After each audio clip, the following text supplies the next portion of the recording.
Hey guys, welcome back to Fantasy Tip. My name is Julian, and in today's episode, we're finally getting into the season content for this year's NHL season, and I'm so excited. In this episode, guys, I'm going to be going through the week 1 schedule, what you should know, and which players you can pick up to help you win the week.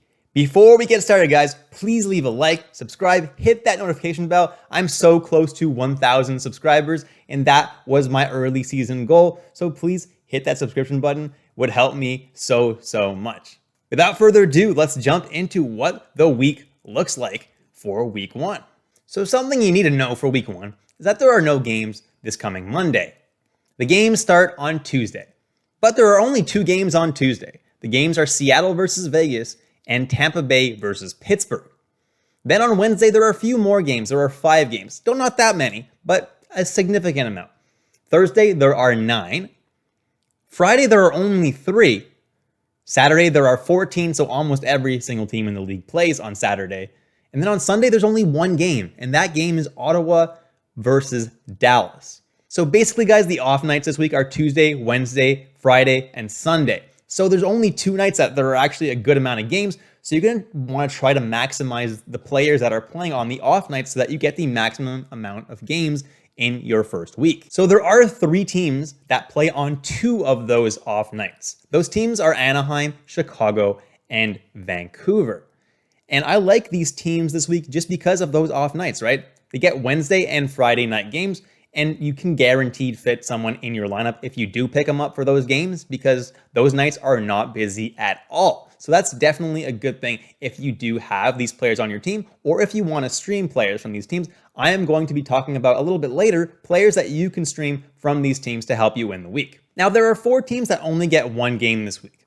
Those teams are Boston, Calgary, San Jose, and St. Louis. So if you drafted a lot of players from these teams, your week 1 outlook isn't looking so great. Unfortunately, these teams just only have 1 game scheduled, and all of them is on Saturday, which is the busiest night, which is really not helpful for you. So if you have really low ownership players from these teams, let's say you're in a really deep league and you have a Jake DeBrusk or a Mario Ferraro, I would definitely consider dropping them for this week and maybe re-picking them up the next week because they're not that valuable of a player anyway, and they're really not going to help you this week. But other than that, I would keep the rest of your players. Like, you drafted them for a reason, right? You're not going to give up on them before they even play a game. And the last thing, which I already touched on, is that on Sunday, there's only 1 game. So if your opponent has players from Dallas or Ottawa and you don't, well, you're just going to be sitting there and hoping that your opponent doesn't get that many points on Sunday and hoping, crossing your fingers, that you can pull out a win.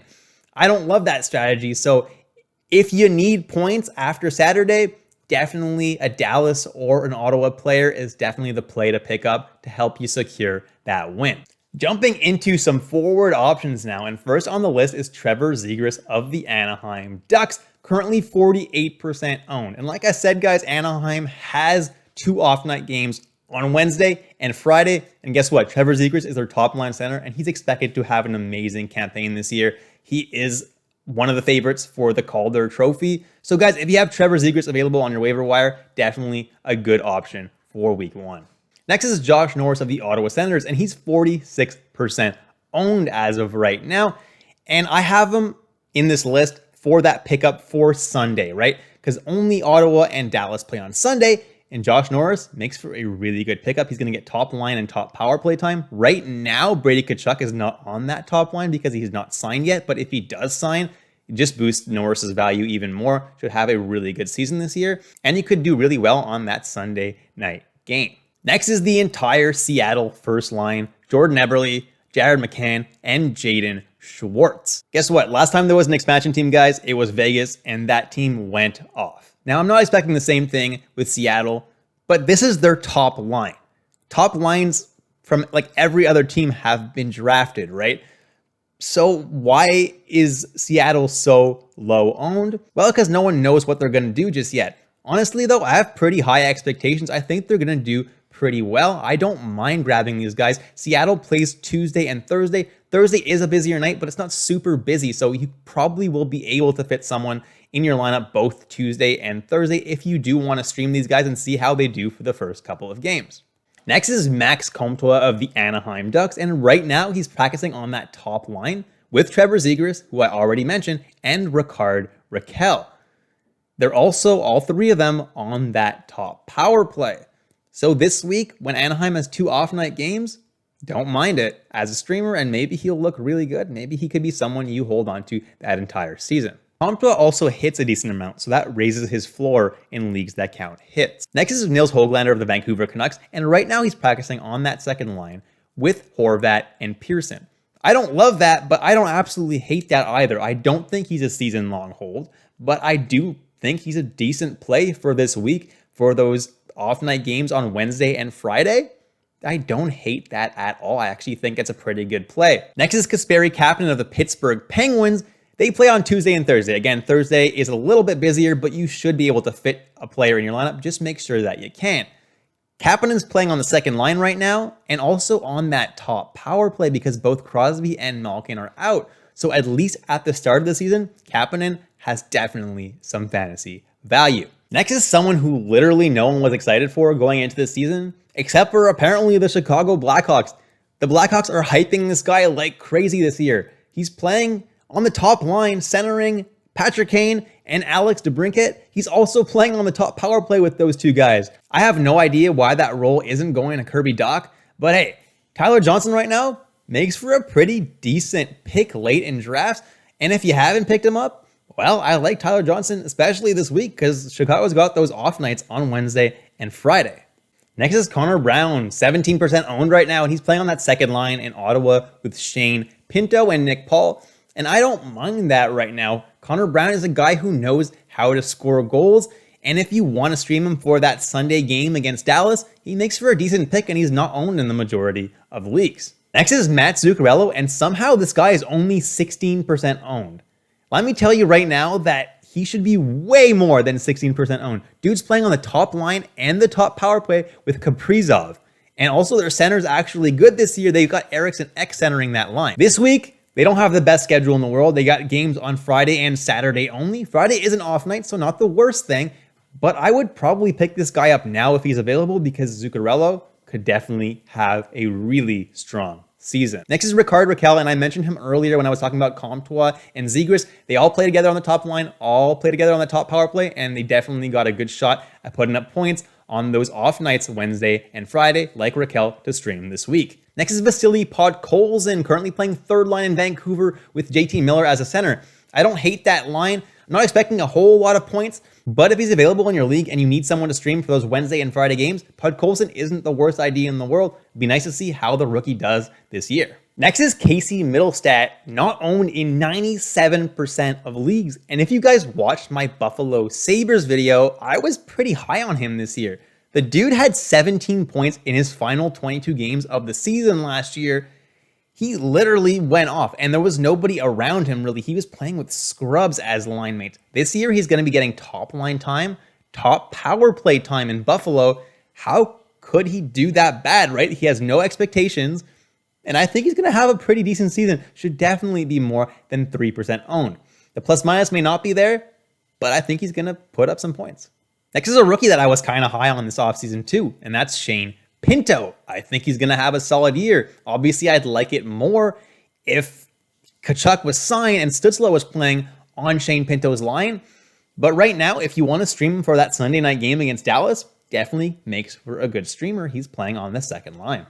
And last for forwards, I got Philip Kurashev, who's playing on that second line right now with Kubalik and Jonathan Taves. So if you want someone for those off nights and you're in a super, super deep league, Kurashev makes for a decent streamer. Next is Jacob Trouba of the New York Rangers, and the Rangers play 3 times this week on Wednesday, Thursday, and Saturday, which is not too bad of a schedule. I mean, Saturday is busy, but if he's available in your free agency and you play with hits, blocks, and shots on goal, the dude is going to get a good amount of those. He is a peripheral monster, and I absolutely don't mind picking this guy up and holding him for basically the whole season.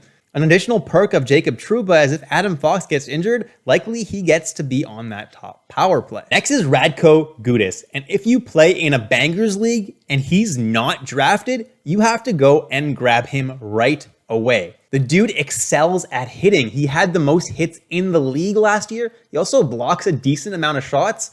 And if you play with penalty minutes, he's going to get a good amount of those as well.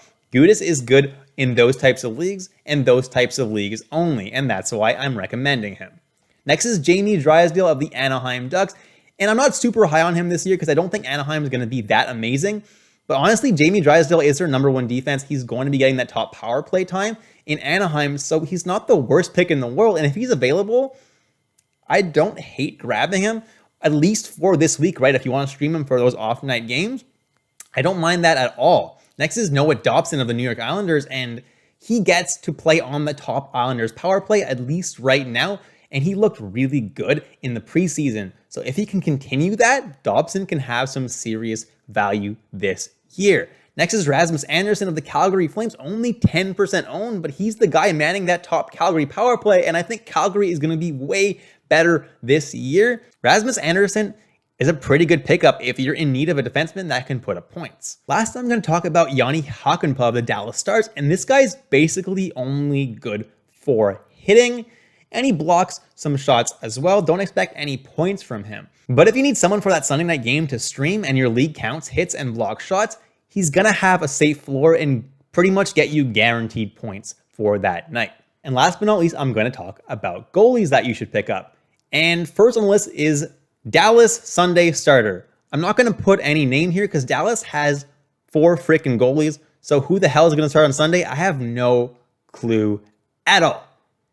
So right now, the most owned Dallas goalie is Jake Ottinger at 44% owned. So all the Dallas goalies qualify for this list. So if the Dallas goalies are available in your league, and honestly they should be because nobody should be drafting Dallas goalies this year, you could stream whoever ends up starting on Sunday against the Ottawa Senators, and that should help you win your week. Next is John Gibson of the Anaheim Ducks. And, the Ducks aren't that great of a team, and they're probably going to lose both their games on Wednesday and Friday. But hey, they got the off-night games, and if you're in a league that doesn't bank on wins to get you points, and if John Gibson just gets you some saves, he'll get you some points. Pretty decent streamer for those 2 nights. Next is Jake Allen of the Montreal Canadiens, and Carey Price was just announced that he's going to miss at least a month of the season. I think it's going to end up being more than that. It's very bare minimum a month, so anybody who owns Price, or honestly anybody who needs a goalie, should be picking up Jake Allen right now because he is the starter in Montreal and should get almost every single start. Next is Matt Murray of the Ottawa Senators, and he is a starter in Ottawa this year. He didn't do that great last year, but I can see him bouncing back this year, and if you're in need of a starting goalie, Matt Murray makes for a decent pick. I'm not sure if he's going to end up starting that Sunday night game against Dallas, so you could end up streaming Gustafsson or Forsberg, whoever ends up starting that game for that night. I like that as well. But if you want someone for the year who's going to start a good amount of games, Matt Murray is probably the guy. Last but not least, I got Aiden Hill of the San Jose Sharks, and he should be the starting goalie there. Don't get me wrong, San Jose is not a good team, but if you're in a really deep league and there's no other starting goalies available on your waiver wire, on your free agency, Aiden Hill may not be the worst decision to pick up in the world if you're in need of someone who's gonna get some games. I picked him up in the last round of my draft. And that's it, guys. Thank you so much for watching all the way through. Please leave a like, subscribe, hit that notification bell. I hope you guys enjoyed the content, and I'll catch you in the next episode of Fantasy Tip, and that'll be during the season. Very excited, guys. Take care.